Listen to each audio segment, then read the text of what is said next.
11th, this is Umang Sharma and welcome back to the channel. अभी के जो हमारे सेशंस इनफैक्ट आज से ही स्टार्ट हो रहे हैं क्लास 11th के लिए बिजनेस स्टडीज़ की शॉर्ट वीडियोस। अकाउंट्स के शॉर्ट वीडियोस आप लोगों को काफ़ी पसंद आए, तो मुझे समझ में आया कि आप लोगों को शॉर्ट वीडियोस ही काफ़ी अच्छे लगते हैं, तो ओके है, कोई प्रॉब्लम नहीं है, ठीक है। तो बिजनेस स्टडीज़ वाले आज से हम स्टार्ट करें, तो आज से हम स्टार्ट करें बिजनेस स्टडीज़ का चैप्टर 1, जिसमें हम देखेंगे nature and purpose of business, ठीक है। आपके बुक का फर्स्ट चैप्टर है ये। हाँ जी, इसमें जो फर्स्ट वाला दिया गया है वो ये है। आई होप कि आपको स्क्रीन पे ठीक से दिखाई दे रहा होगा। बिजनेस कॉन्सेप्ट क्या होता है, ये आपके इस वाले फर्स्ट चैप्टर का पहला टॉपिक है। काफ़ी इंपॉर्टेंट टॉपिक है, एग्जाम्स में पूछा जाता है। बच्चा एक चीज़ और बता दूँ, उसके बाद बिल्कुल डिस्टर्ब नहीं करूँगी। अभी जो आपके सीनियर भाई बहन थे जिन्होंने एग्ज़ाम दिए, वो लास्ट टाइम तक इस चीज़ के लिए बहुत परेशान थे कि दीदी हमें ना नोट्स दे दीजिए। बच्चा यही नोट्स हैं, बस क्या है, ये हाथ से मैंने पेपर पेन पे नहीं लिखा है, बाकी यही नोट्स हैं, तो इससे इजी लैंग्वेज मिलना बहुत बहुत मुश्किल है। तो आप लोग चाहो तो इन्हें सेव करो, चाहो तो वीडियो को सेव कर लो, स्क्रीनशॉट ले लो, व्हाटएवर आप जो करना चाहो वो कर सकते हो, ठीक है। चलो स्टार्ट करते हैं। बिजनेस कॉन्सेप्ट क्या होता है? बिजनेस कॉन्सेप्ट अगर मैं आपको समझाऊं तो बिजनेस एक इकोनॉमिक एक्टिविटी होती है, जिसके अंदर इकोनॉमिक एक्टिविटी में क्या होता है, परचेज होती है, सेल होती है, एक्सचेंज होता है, प्रोडक्शन होता है, ये सारी चीज़ें इसके अंदर शामिल होती हैं। और इसका जो मेन सबसे मोटिव होता है वो क्या होता है, इसके अंदर प्रॉफिट अर्न होना चाहिए, पहली चीज़। दूसरी चीज़, कस्टमर की नीड को सेटिस्फाइड करना बहुत ज़रूरी है। तो एक बार पढ़ लेते हैं, यहाँ पे क्या लिखा हुआ है।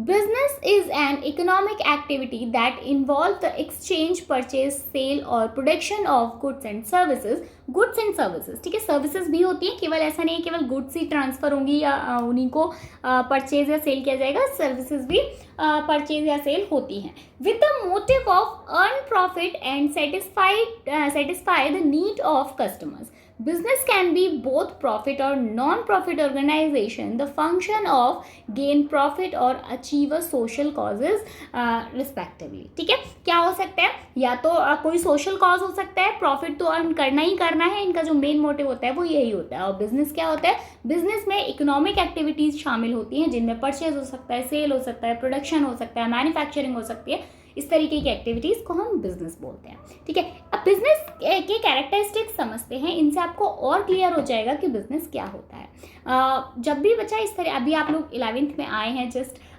थोड़ी बड़ी क्लास में है, तो मैं थोड़ा सा समझाऊंगी भी आपको। यहाँ पे हमेशा जब भी आपको डिफरेंसेस या फिर कैरेक्टरिस्टिक्स ऐसा कुछ पूछा जाता है, तो आप हमेशा 2 कॉलम्स बनाइएगा। फर्स्ट में आप फीचर्स लिखिए और सेकेंड वाले में आप उसको एक्सप्लेन करिए। तो फीचर्स में फर्स्ट फीचर दिया हुआ है एन इकोनॉमिक एक्टिविटी, जो अभी हमने ऊपर पढ़ा, मैं यहाँ पढ़ के बता देती हूँ आपको। A business is an economic activity which include the purchase and sale of goods and services to earn money, ठीक है। अर्न मनी को अर्न करने के लिए, पैसा कमाने के लिए बिजनेस गुड्स मतलब गुड्स एंड सर्विसेज को हम या तो उन्हें प्रोडक्ट परचेज करेंगे या सेल करेंगे या कोई इकोनॉमिक एक्टिविटी करेंगे। नेक्स्ट दिया हुआ है, it is not concerned with the achievement of social and emotional object. ये बहुत इंपॉर्टेंट है, it is not concerned।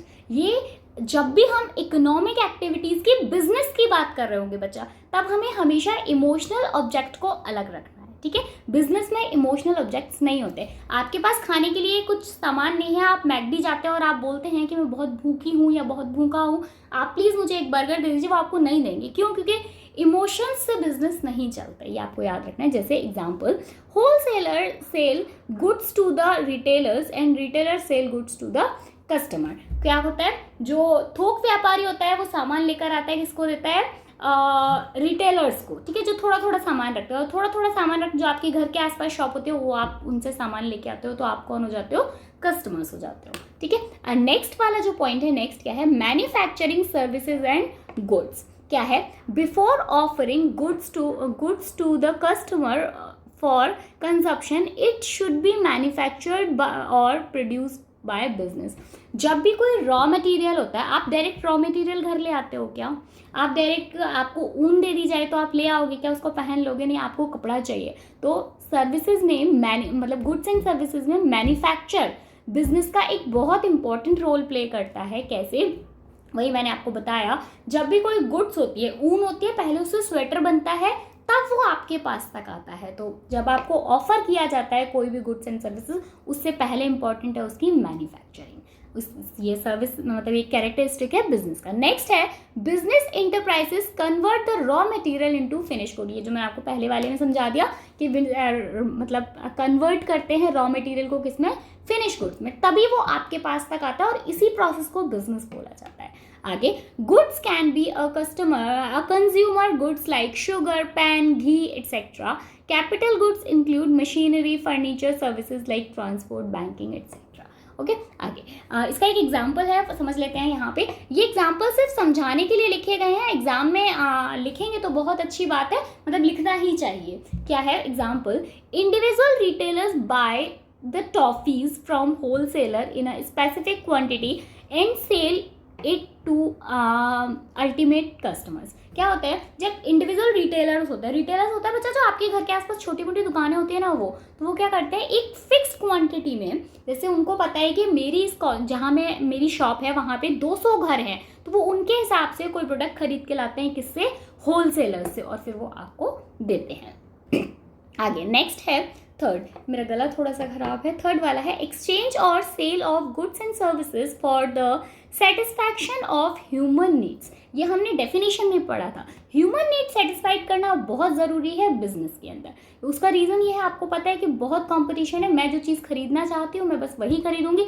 ऐसा नहीं हो सकता कि आप मुझे आईफोन, मैं आईफोन चाहती हूँ और आप मुझे सैमसंग चाहिए दें, ऐसा नहीं हो सकता। मतलब आप मुझे उस चीज़ के लिए फोर्स नहीं कर सकते, ठीक है। क्या है? Every business activity include an exchange और transfer to services and goods to earn value.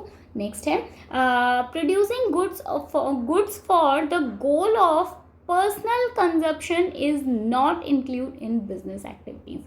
जैसे मैं एक एग्जांपल देती हूँ आपको, ये दोनों पॉइंट बहुत अच्छे से क्लियर हो जाएंगे।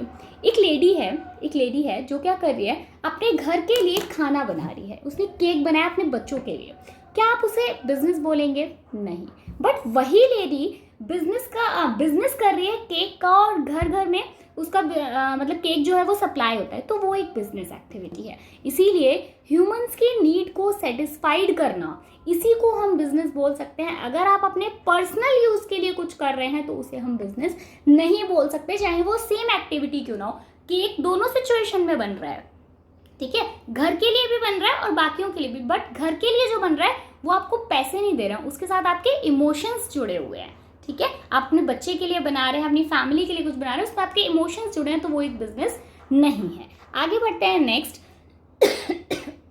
सॉरी बच्चा, dealing with goods and services on a daily basis, काफ़ी इंपॉर्टेंट है।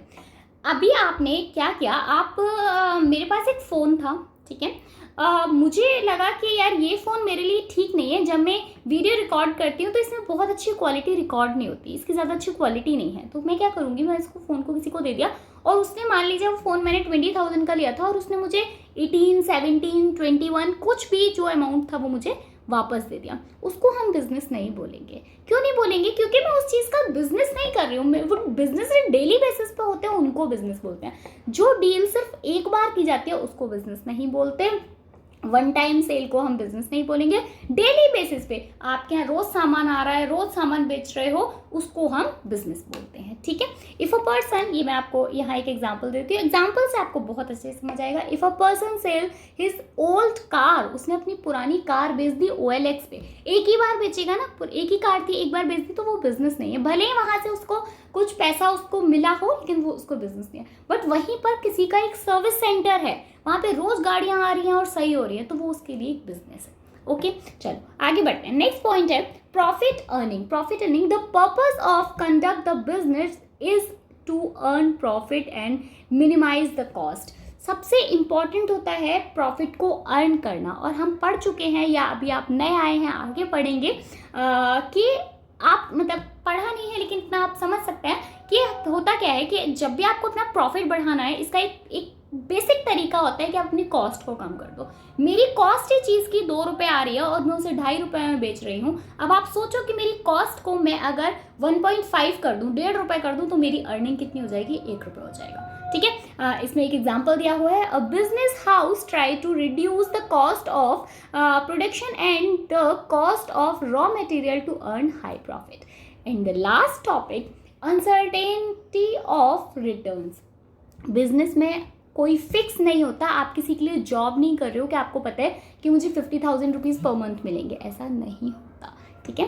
The possibilities of earning profit और लॉस इज़ वेरी अनसर्टेन, बहुत अनसर्टेन होता है, कभी प्रॉफिट हो सकता है, कभी नहीं हो सकता। अभी लॉकडाउन हो गया था, कितनी चीज़ों का नुकसान हुआ होगा आपको पता है, ठीक है। No business can totally to away the risk, कोई भी बिजनेस पूरे तरीके से रिस्क को अवॉइड नहीं कर सकता, ये आपको पता होना चाहिए। बिजनेस का दूसरा नाम क्या है? रिस्क। होप आपको ये वाला टॉपिक समझ में आया होगा। इसी के नीचे मैं डिस्क्रिप्शन में आपको लिंक दे दूंगी इसी के नेक्स्ट वीडियो का, तो आप वो ज़रूर देख लेना। मिलेंगे नेक्स्ट वीडियो में, तब तक के लिए bye, thank you so much and all the best. Accounts के शॉर्ट वीडियोस देखना बिल्कुल मत भूलो, बाय।